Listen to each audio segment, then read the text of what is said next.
بسم الله الرحمن الرحيم فآمن له لوط وقال إني مهاجر إلى ربي إنه هو العزيز الحكيم ووهبنا له إسحاق ويعقوب وجعلنا في ذريته النبوة والكتاب وآتيناه أجره في الدنيا وإنه في الآخرة لمن الصالحين. അസ്സലാമു അലൈക്കും വറഹ്മത്തുള്ളാഹി വബറകാതുഹു. ഖുർആൻ പദം 1350 ദിവസത്തിലേക്ക് എല്ലാവരെയും ഹാർദമായി സ്വാഗതം ചെയ്യുന്നു. വിശുദ്ധ ഖുർആനിലെ 29-ാമത്തെ അധ്യായമായ സൂറത്തുൽ അൻകബൂത്തിലെ 26-27 ആയത്തുകളാണ് ഇന്ന് പഠന വിധേയമാക്കുന്നത്. ക്ലാസ് ആരംഭിക്കുന്നതിനായി ആദരണീയനായ ഡോക്ടർ എ വിലായത്തുള്ള സാഹിബിനെ ക്ഷണിക്കുന്നു. അസ്സലാമു അലൈക്കും വറഹ്മത്തുള്ളാഹി വബറകാതുഹു. أعوذ بالله من الشيطان الرجيم. بسم الله الرحمن الرحيم. فآمن له لوط وقال إني مهاجر إلى ربي إنه هو العزيز الحكيم ووهبنا له إسحاق ويعقوب وجعلنا في ذريته النبوة والكتاب وآتيناه أجره في الدنيا وإنه في الآخرة لمن الصالحين. صدق الله العلي العظيم. സൂറത്തുൽ അൻകബൂത്തിലെ 26-27 ആയത്തുകളാണ് ഞാൻ നിങ്ങളെ കേൾപ്പിച്ചിട്ടുള്ളത്. ഇബ്രാഹിം അലൈഹിസ്സലാമുമായി ബന്ധപ്പെട്ട ചില ചരിത്ര സംഭവങ്ങളാണ് സൂറത്തുൽ അൻകബൂത്തിൽ നമ്മൾ വായിച്ചുകൊണ്ടിരിക്കുന്ന ഭാഗത്ത് പ്രതിപാദിക്കുന്നത്. ഇബ്രാഹിം അലൈഹി ഇസ്ലാമിന്റെ യുക്തിഭദ്രമായ വാദഗതികൾ നേരിടാൻ അവയോട് യുക്തിഭദ്രമായ വിധത്തിൽ പ്രതികരിക്കാൻ ബാബിലോണിയയിലെ അദ്ദേഹത്തിന്റെ നാട്ടുകാരും അവിടുത്തെ കൈകാര്യകർത്താക്കളുമായ ആളുകളൊന്നും സന്നദ്ധരാവുകയുണ്ടായില്ല. യഥാർത്ഥത്തിൽ ഇബ്രാഹിം അലൈഹിസ്സലാം അവരെ ക്ഷണിച്ചുകൊണ്ടിരുന്ന ആ ജീവിത സരണി, അത് മുന്നോട്ട് വെക്കുന്ന ജീവിത ദർശനം, അതിന്റെ വാദഗതികളും അത് ഉയർത്തിപ്പിടിക്കുന്ന ആദർശവും ഒന്നും തന്നെ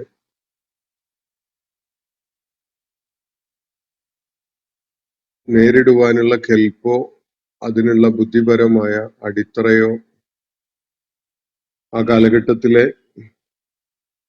ഇബ്രാഹിം അലൈഹി ഇസ്ലാമിന്റെ സമൂഹത്തിലെ ആളുകൾക്ക് ഉണ്ടായിരുന്നില്ല എന്നതാണ് വസ്തുത. യുഗങ്ങളായി ബുദ്ധിശൂന്യമായ നിലപാടുകളുമായി മുന്നോട്ട് നീങ്ങുന്ന സമൂഹങ്ങളുടെ അബദ്ധജടിലമായ വിശ്വാസങ്ങൾ തന്നെയാണ് ഈ സമൂഹവും ഉയർത്തിപ്പിടിച്ച് നിലക്കൊണ്ടിരുന്നത്. ഇബ്രാഹിം അലൈഹി ഇസ്ലാം അള്ളാഹുവിന്റെ മാർഗദർശനത്തിന്റെയും വഹീന്റെയും ഒക്കെ അടിസ്ഥാനത്തിൽ ആ സമൂഹത്തോട് പറഞ്ഞുകൊണ്ടിരിക്കുന്ന കാര്യങ്ങളെ നേരിടാൻ ഒരിക്കലും തന്നെ അവരുടെ കയ്യിലുള്ള വിശ്വാസങ്ങളുടെയോ ആചാരങ്ങളുടെയോ പിൻബലമായിട്ട് അവർ കാണുന്ന ആശയങ്ങൾ വെച്ചുകൊണ്ടൊരിക്കലും സാധിക്കുകയില്ല എന്നതാണ് വസ്തുത. സ്വാഭാവികമായിട്ടും അവര് പ്രതികരിച്ചത് മിക്കവാറും എല്ലാ സമൂഹങ്ങളും ബുദ്ധിപരമായ അന്വേഷണങ്ങളോടോ അല്ലെങ്കിൽ ഇന്റലക്ച്വൽ എൻഗേജ്മെന്റ്സിനോട് പ്രതികരിക്കാൻ കഴിയാതെ വരുമ്പോൾ അവര് വയലന്റ് ആയി മാറുക എന്നതാണ് സമൂഹങ്ങളുടെ ഒരു പൊതു സ്വഭാവം. ഇവിടെ ഇബ്രാഹിം അലൈഹി ഇസ്ലാമിന്റെ നാട്ടുകാരും അങ്ങനെ ഒരു നിലപാടിലേക്ക് തന്നെയാണ് പോകുന്നത്. അവനെ കൊന്നുകളയുക, തീയിലിട്ട് ചുട്ടരിച്ച് കളയുക എന്നൊക്കെയാണ് അവര് ആർത്തു വിളിക്കാൻ തുടങ്ങിയത്. അങ്ങനെ അത് നടപ്പാക്കപ്പെട്ടു എന്നാണ് ഖുർആൻ നൽകിയ സൂചന നമ്മൾ കഴിഞ്ഞ ദിവസം വായിച്ച ആയത്തുകളിൽ അള്ളാഹു വ്യക്തമാക്കിയിട്ടുള്ളത്. പക്ഷെ അള്ളാഹുവിന്റെ ഇടപെടൽ കാരണമായി ഇബ്രാഹിം അലൈഹിസ്സലാമിന് ഒരു പോറല് പോലും ഏൽക്കാതെ രക്ഷപ്പെടാൻ സാധിച്ചു എന്നതാണ് ഖുർആൻ വേറെ ചിലയിടങ്ങളിൽ ഉൾപ്പെടെ വ്യക്തമാക്കുകയുണ്ടായത്. അത് ഇബ്രാഹിം അലൈഹി ഇസ്ലാമിന്റെ ദൗത്യ നിർവഹണത്തിന്റെ വളരെ നിർണായകമായ ഒരു ഘട്ടമാണ്, ഈ കുണ്ടത്തിലേക്ക് എറിയപ്പെടുക എന്ന ആ സംഭവം. അതിനെ തുടർന്നാണ് ഇബ്രാഹിം അലൈഹി ഇസ്ലാം നമ്മൾ ഇന്നലെ വായിച്ച അവസാനത്തെ ആയത്തിൽ അടങ്ങിയിട്ടുള്ള കാര്യം അവരോട് സധൈര്യം പ്രഖ്യാപിക്കുന്നത്. അള്ളാഹുവിന്റെ സ്ഥാനത്ത് നിങ്ങൾ സ്വീകരിച്ചിരിക്കുന്ന ഈ വിഗ്രഹങ്ങള് നിങ്ങളുടെ സ്നേഹബന്ധത്തിന്റെ ഒരു അടിസ്ഥാനമായിട്ട് നിങ്ങൾ കൊണ്ടു നടക്കുന്ന ഈ വിഗ്രഹങ്ങളിലുള്ള ഈ വിശ്വാസം, അത് തീർത്തും അടിസ്ഥാനരഹിതമായ നിങ്ങൾ തന്നെ രൂപപ്പെടുത്തി എടുത്തിട്ടുള്ള ഈ വിഗ്രഹങ്ങളെ അടിസ്ഥാനപ്പെടുത്തിക്കൊണ്ടുള്ള ഒരു കാര്യമാണ്. പക്ഷെ ഇത് നിങ്ങൾക്ക് ഒരു കാരണവശാലും നിങ്ങളുടെ രക്ഷയ്ക്ക് ഉപകരിക്കുന്ന ഒരു സംഗതി ആവുകയില്ല. നിങ്ങളുടെ ഈ സൗഹൃദവും ഈ ബാത്തിലിനെ അടിസ്ഥാനപ്പെടുത്തിക്കൊണ്ടുള്ള നിങ്ങളുടെ ഈ പരസ്പരമുള്ള സ്നേഹബന്ധവും ഇതൊന്നും തന്നെ ഉയർത്തെഴുന്നേൽപ്പിന്റെ നാളിൽ നിങ്ങൾക്ക് ഉപകരിക്കുകയില്ല. അന്ന് നിങ്ങൾ പരസ്പരം നിഷേധിച്ചുകൊണ്ടിരിക്കുകയും പരസ്പരം ശപിക്കുകയും ചെയ്യുക മാത്രവുമല്ല, നിങ്ങളുടെ മടക്കം നരകത്തിലേക്കുമായിരിക്കും. ഒരു സഹായിയും ആ ഘട്ടത്തിൽ നിങ്ങൾക്കായിട്ട് ഉണ്ടാവുകയില്ല എന്നാണ് ഇബ്രാഹിം അലൈഹിസ്സലാം യാതൊരു ശങ്കയുമില്ലാത്ത വിധത്തിൽ അവരോട് വളരെ ഓപ്പൺ ആയ വിധത്തിൽ പ്രഖ്യാപിക്കുന്നത്. ഇബ്രാഹിം അലൈഹി ഇസ്ലാമിന്റെ ദൗത്യ നിർവഹണത്തിലെ വളരെ നിർണായകമായ ഒരു സന്ദർഭമായിരുന്നു അത് എന്നത് അദ്ദേഹം അവരെ കേൾപ്പിച്ചിട്ടുള്ള, അവരുടെ മുന്നിൽ ഉദ്ഘോഷിച്ചിട്ടുള്ള ആശയങ്ങളുടെ കൃത്യതയിൽ നിന്ന് തന്നെ നമുക്ക് മനസ്സിലാക്കാൻ സാധിക്കും.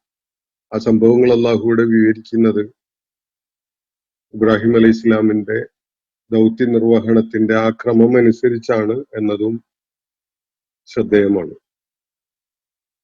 ആ ഒരു നിർണായകമായ നിമിഷത്തില് ബാബിലോണിയയിലെ ആ വലിയൊരു സമൂഹം അവരെ സാക്ഷിയാക്കിക്കൊണ്ടാണ് ഇബ്രാഹിം അലൈഹി ഇസ്ലാം ഈ കാര്യങ്ങളൊക്കെ പറഞ്ഞതെങ്കിലും ഒരേ ഒരാള് മാത്രമാണ് ഇബ്രാഹിം അലൈഹി ഇസ്ലാം മുന്നോട്ട് വെക്കുന്ന ആ ദർശനം സത്യമാണ് എന്നത് സാക്ഷ്യപ്പെടുത്തിക്കൊണ്ട് അദ്ദേഹത്തെ പിന്തുണക്കാനായിട്ട് രംഗത്ത് വരികയുണ്ടായത്. അത് ഇബ്രാഹിം അലൈഹി ഇസ്ലാമിന്റെ സഹോദര പുത്രനായിരുന്ന ലൂത്ത് ആണ്. ഒരുപക്ഷെ അദ്ദേഹം ചെറിയ പ്രായത്തിലുള്ള ഒരാളായിരുന്നിരിക്കണം ആ ഘട്ടത്തിൽ. അതിനാണ് കൂടുതലും സാധ്യത. നമ്മൾ ഇന്ന് വായിച്ചു വെച്ച ആയത്തുകളില് ലൂത്ത് അലൈഹിസ്സലാം ആ നിർണായകമായ ഘട്ടത്തില് ഇബ്രാഹിം അലൈഹിസ്സലാം മുന്നോട്ട് വെച്ച കാര്യം ഉൾക്കൊള്ളാനും അതിനെ പിന്തുണക്കാനും സന്നദ്ധനായി എന്ന് അള്ളാഹു വെളിപ്പെടുത്തുന്ന കാണാം. ഫആമന ലഹു ലൂത്തുൻ വഖാല ഇന്നി മുഹാജിറുൻ ഇലാ റബ്ബി. ലൂത്ത് അതിനെ തുടർന്ന് ഈ പ്രഖ്യാപനങ്ങളെ തുടർന്ന് ഇബ്രാഹിം അലൈഹി ഇസ്ലാം തീക്കുണ്ടത്തിൽ എറിയപ്പെടുകയും തീക്കുണ്ടത്തിൽ നിന്ന് യാതൊരു പ്രയാസവും നേരിടാതെ തന്നെ അദ്ദേഹം രക്ഷപ്പെട്ടു പുറത്തു വരികയും ചെയ്തതിനെ തുടർന്ന് വളരെ ഗൗരവത്തിലുള്ള ചില കാര്യങ്ങൾ അവരോടായി പ്രഖ്യാപിച്ച ആ സന്ദർഭത്തിൽ ഇനിയും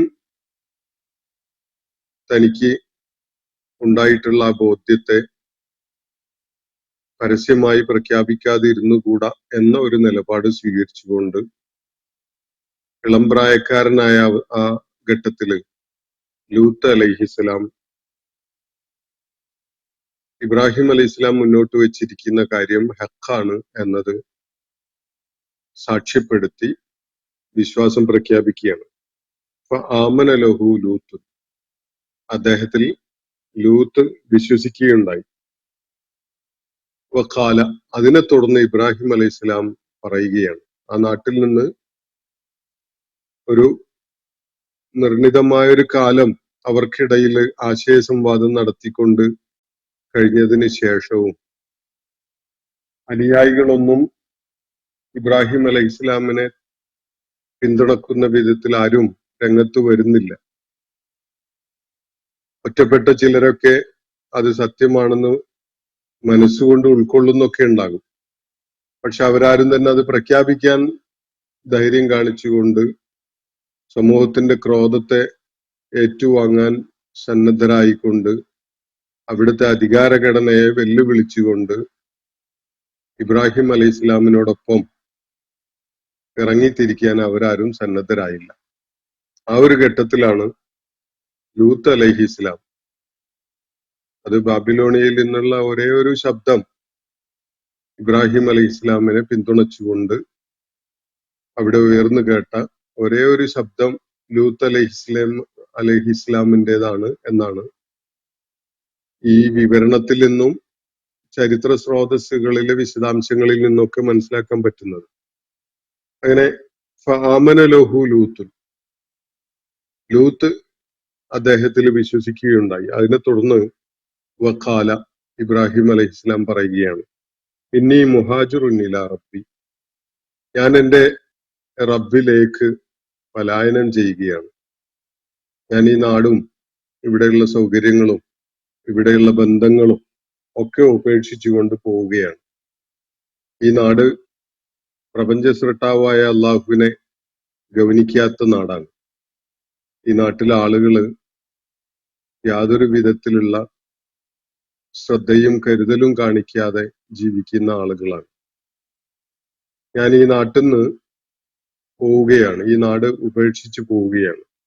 ഇന്നീ മുഹാജിറുൻ, ഹജർ എന്ന് പറഞ്ഞാൽ ഉപേക്ഷിക്കുക എന്നാണ് അർത്ഥം. എല്ലാ സൗകര്യങ്ങളും ഒരു പക്ഷേ അതുവരെ പിന്നിട്ട ജീവിതകാലത്ത് അദ്ദേഹത്തിന് പ്രയോജനകരമായിരുന്ന എല്ലാ സാഹചര്യങ്ങളും സൗകര്യങ്ങളും ഒക്കെ ഉപേക്ഷിച്ചുകൊണ്ട് അള്ളാഹുവിന്റെ മാർഗത്തിൽ ഇറങ്ങിത്തിരിക്കുകയാണ് എന്നാണ് ഇബ്രാഹിം അലൈഹി ഇസ്ലാം പറയുന്നത്. എങ്ങോട്ടാണ് പലായനം ചെയ്യുന്നത് എന്നത് അദ്ദേഹം വ്യക്തമാക്കുന്നില്ല. അള്ളാഹു എങ്ങോട്ടാണോ നയിക്കുന്നത് അങ്ങോട്ട് ഞാൻ പുറപ്പെടുകയാണ് എന്നാണ് ഇവിടെ ഇബ്രാഹിം അലൈഹി ഇസ്ലാം വ്യക്തമാക്കുന്നത്.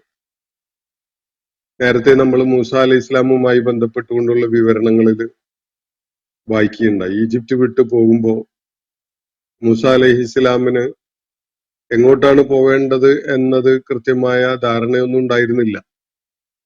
അള്ളാഹു നൽകിയൊരു മാർഗദർശനം വെച്ചുകൊണ്ട് അദ്ദേഹം മദീനിനെ ലക്ഷ്യമാക്കി പോവുകയാണ് ഉണ്ടായത് എന്നത് ഖുർആൻ വ്യക്തമാക്കുന്നുണ്ട് പിന്നീട്. പക്ഷെ മദീന എവിടെയാണ്? മദീനയിലേക്കാണോ തനിക്ക് പോകേണ്ടത്? മദിയൻ തനിക്ക് അഭയമാകുമോ എന്ന കാര്യമൊന്നും അറിയുന്ന വിധത്തിലല്ല മൂസ അലൈഹി ഇസ്ലാം പോകുന്നത്. ഇവിടെയും അങ്ങനെ തന്നെയാണ്. ഇബ്രാഹിം അലൈഹി ഇസ്ലാം എങ്ങോട്ടാണ് പുറപ്പെടുന്നത് എന്നത് ധാരണയില്ലാതെ, പക്ഷെ ഈ നാട്ടിൽ ഇനി ഞാൻ ഏറെ നിന്ന് മുന്നോട്ട് പോകുന്നില്ല എന്ന ഒരു തീരുമാനമാണ് എടുക്കുന്നത്. ഇനി മുഹാജിറുൻ ഇലാ റബ്ബി, ഹിജ്റ എല്ലാ പ്രവാചകന്മാർക്കും അങ്ങനെ ഒരു ഘട്ടം ഉണ്ടായിട്ടുള്ളത് നമുക്ക് കാണാൻ സാധിക്കും.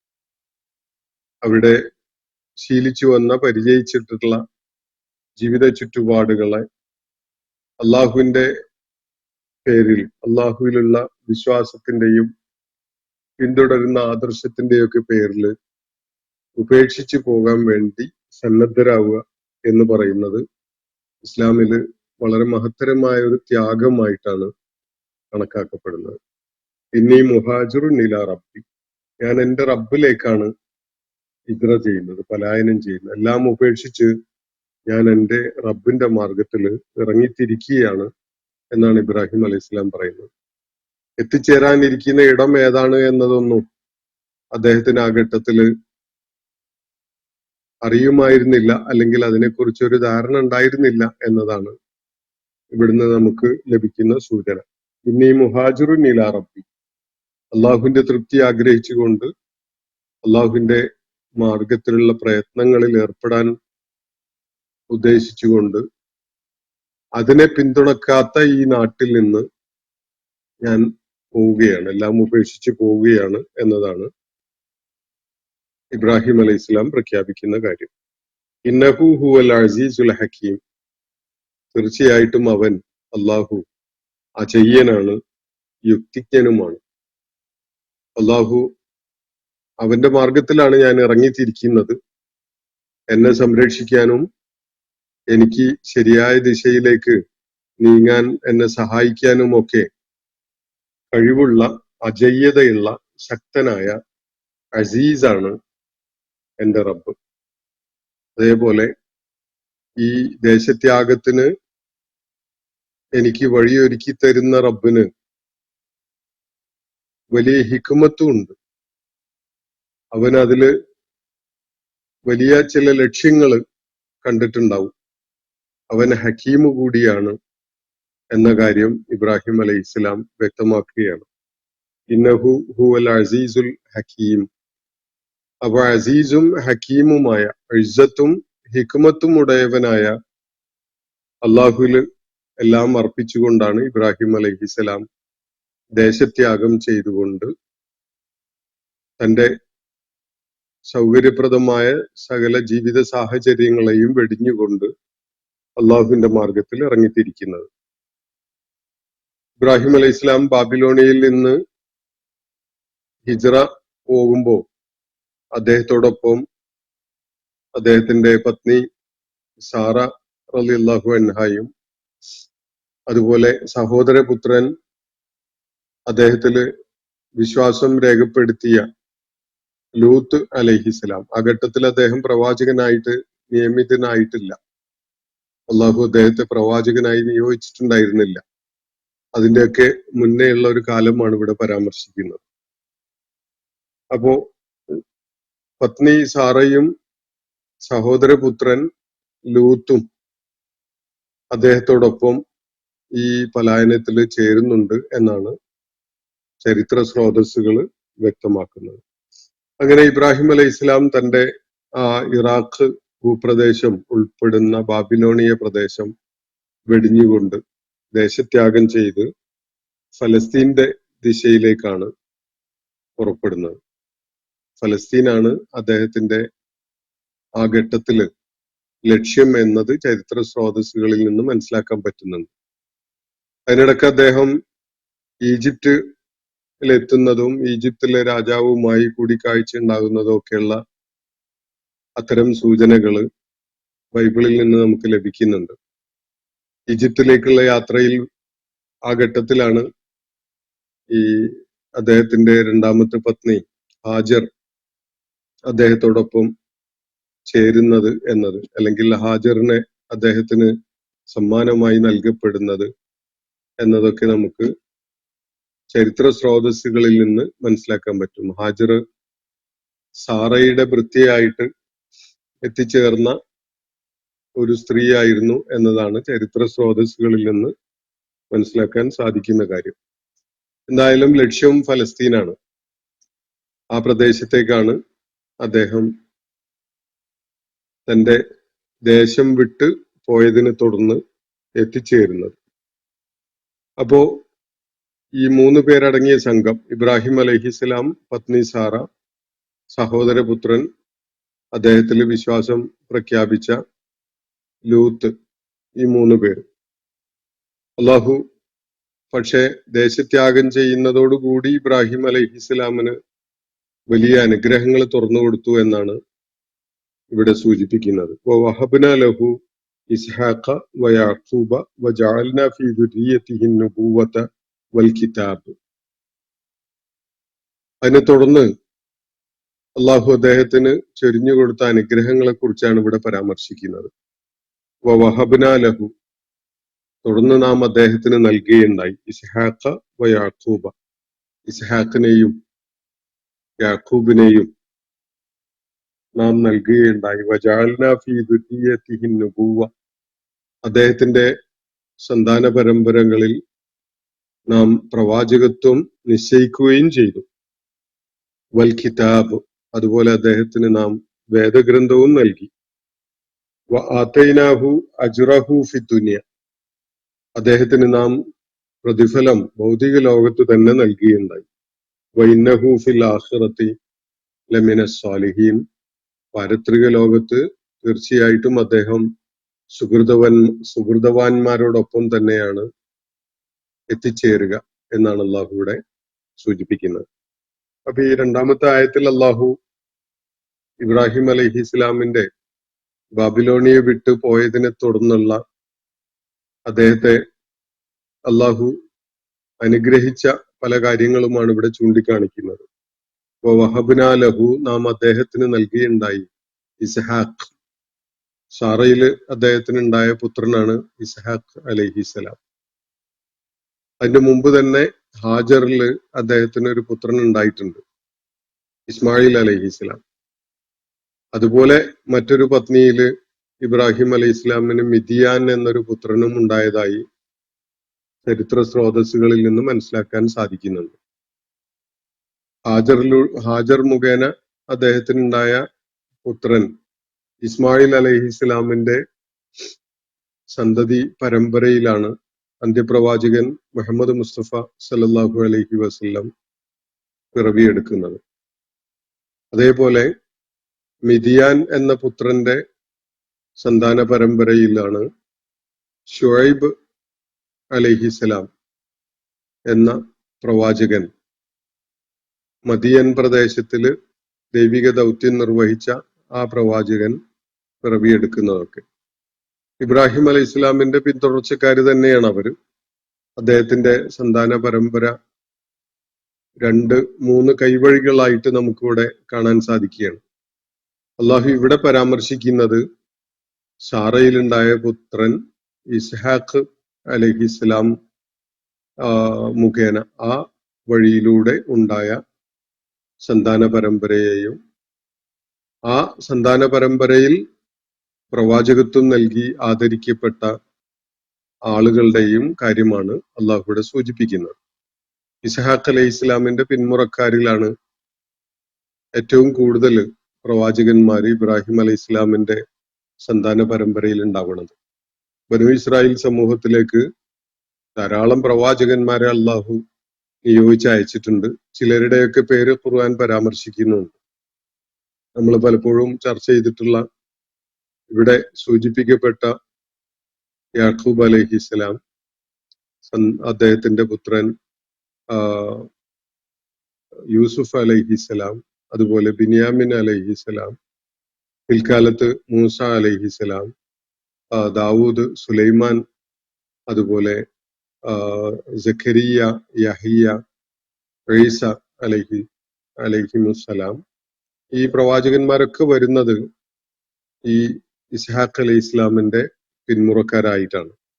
അപ്പൊ ആ ഒരു ലൈനാണ് അള്ളാഹു ഇവിടെ പരാമർശിക്കുന്നത് എന്നത് കാണാൻ സാധിക്കും. വഹബ്ന ലഹു ഇസ്ഹാഖ വയാഖൂബ, മറ്റു 2 വഴികൾ ഇവിടെ പരാമർശിക്കുന്നില്ല. അത് വേറെ ചിലയിടങ്ങളിൽ അതിന്റെ സൂചനകൾ നൽകുന്നതും കാണാം. വഹബ്ന ലഹു ഇസ്ഹാഖ വയാഖൂബ, തുടർന്ന് നാം അദ്ദേഹത്തിന് ഇസ്ഹാഖിനെയും അദ്ദേഹത്തിന്റെ പുത്രൻ യാഖൂബിനെയും, യാഖൂബ് ഇബ്രാഹിം അലൈഹി ഇസ്ലാമിന്റെ പുത്രനല്ല, ഇസ്ഹാഖ് അലൈഹി ഇസ്ലാമിന്റെ പുത്രനാണ്, ആ പൗത്രനാണ്, ഇബ്രാഹിം അലൈഹി ഇസ്ലാമിന്റെ പൗത്രനാണ്. അപ്പൊ അദ്ദേഹത്തിന് ഇസ്ഹാഖ് അലൈഹി ഇസ്ലാമിനെയും തുടർന്ന് അദ്ദേഹത്തിന്റെ പുത്രൻ യാക്കൂബ് അലൈഹി ഇസ്ലാമിനെയും ഒക്കെ നാം നൽകുകയുണ്ടായി. ഇബ്രാഹിം അലൈഹി ഇസ്ലാമിനുള്ള അനുഗ്രഹങ്ങളുടെ ഭാഗമായിട്ടാണ് ഇവിടെ ഇത് ചൂണ്ടിക്കാണിക്കപ്പെടുന്നത്. അദ്ദേഹത്തിന്റെ സന്താന പരമ്പരയിൽ നുബൂവത്തിനെ, പ്രവാചകത്വത്തെ നാം നിശ്ചയിക്കുകയും ചെയ്തു എന്ന് അള്ളാഹുവിടെ സൂചിപ്പിക്കുകയാണ്. വൽ കിതാബ്, അതുപോലെ ദൈവിക ഗ്രന്ഥവും അള്ളാഹു നൽകുകയുണ്ടായി. വആതൈനാഹു അജ്റഹു ഫിദ്ദുനിയ, ഭൗതിക ലോകത്ത് തന്നെ അദ്ദേഹത്തിന് നാം ഏറെ പ്രതിഫലങ്ങൾ നൽകിയുണ്ടായിട്ടുണ്ട്. വഇന്നഹു ഫിൽ ആഖിറത്തി ലമിന സ്വാലിഹീൻ, പാരത്രിക ലോകത്ത് തീർച്ചയായിട്ടും അദ്ദേഹം സുഹൃതവാന്മാരുടെ കൂട്ടത്തിൽ തന്നെയായിരിക്കും എന്നാണ് അള്ളാഹുവിടെ സൂചിപ്പിക്കുന്നത്. മക്കയിലെ ആളുകളെ അവര് ഇബ്രാഹിം അലൈഹി ഇസ്ലാമിന്റെ പേരിൽ അഭിമാനം കൊള്ളുന്നവരാണ് എന്നൊരു പശ്ചാത്തലം നമ്മൾ ഓർക്കേണ്ടതുണ്ട്. ആ ഒരു കാര്യം, ഇബ്രാഹിം അലൈഹി ഇസ്ലാമിന്റെ പേരിൽ മക്കയിൽ കഅബയില് വിഗ്രഹം പോലും സ്ഥാപിക്കപ്പെട്ടിട്ടുണ്ടായിരുന്നു. മുഹമ്മദ് നബി സല്ലല്ലാഹു അലൈഹി വസല്ലം അവരെ അഭിസംബോധന ചെയ്തിരുന്ന ആ ഘട്ടത്തില്. അപ്പോ ചരിത്രപരമായി ഇബ്രാഹിം അലൈഹി ഇസ്ലാം ഈ വിധത്തില് വിഗ്രഹ രൂപത്തില് ഉണ്ടാക്കി അവിടെ വെച്ച് പൂജിക്കപ്പെടേണ്ട ആളല്ല. ഇബ്രാഹിം അലൈഹി ഇസ്ലാമും അദ്ദേഹത്തിന്റെ സന്താന പരമ്പരയും ഒക്കെ തന്നെ അള്ളാഹുവിന്റെ ഏകത്വത്തെ ഉയർത്തിപ്പിടിച്ചുകൊണ്ട് നിലകൊണ്ട ആളുകളായിരുന്നു. അവരിൽ പലരും പ്രവാചകത്വ ദൗത്യം നിർവഹിക്കുക കൂടി ചെയ്തിട്ടുണ്ടായിരുന്ന ആളുകളായിരുന്നു എന്നത് മക്കയിലെ പ്രബോധിത സമൂഹത്തെ ബോധ്യപ്പെടുത്തുക കൂടി ഈ വിവരണത്തിന്റെ താല്പര്യമാണ് എന്നത് നമുക്ക് കാണാൻ കഴിയും. അപ്പോ ഇബ്രാഹിം അലൈഹി ഇസ്ലാമുമായി ബന്ധപ്പെട്ടുകൊണ്ടുള്ള ചരിത്ര വിവരണത്തിന്റെ ചില ഭാഗങ്ങളാണ് നമ്മൾ ഈ 2 ആയത്തുകളിലായിട്ട് ഇന്ന് പഠന വിധേയമാക്കുകയുണ്ടായത്. ഇന്നത്തെ സെഷൻ ഞാനിവിടെ അവസാനിപ്പിക്കുകയാണ്. വാഖിർ ദഅവാന അനിൽ ഹംദുലില്ലാഹി റബ്ബിൽ ആലമീൻ. അസ്സലാമു അലൈക്കും വറഹ്മത്തുള്ളാഹി വബറകാതുഹു. ഇന്നത്തെ ഖുർആൻ പദം ഇവിടെ സമാപിക്കുന്നു. ഖുർആൻ പഠനത്തിൽ പങ്കെടുത്ത എല്ലാവർക്കും അല്ലാഹു അർഹമായ പ്രതിഫലം നൽകി അനുഗ്രഹിക്കട്ടെ. വആഖിർ ദഅവാന അനിൽ ഹംദുലില്ലാഹി റബ്ബിൽ ആലമീൻ. അസ്സലാമു അലൈക്കും വറഹ്മത്തുള്ളാഹി വബറകാതുഹു.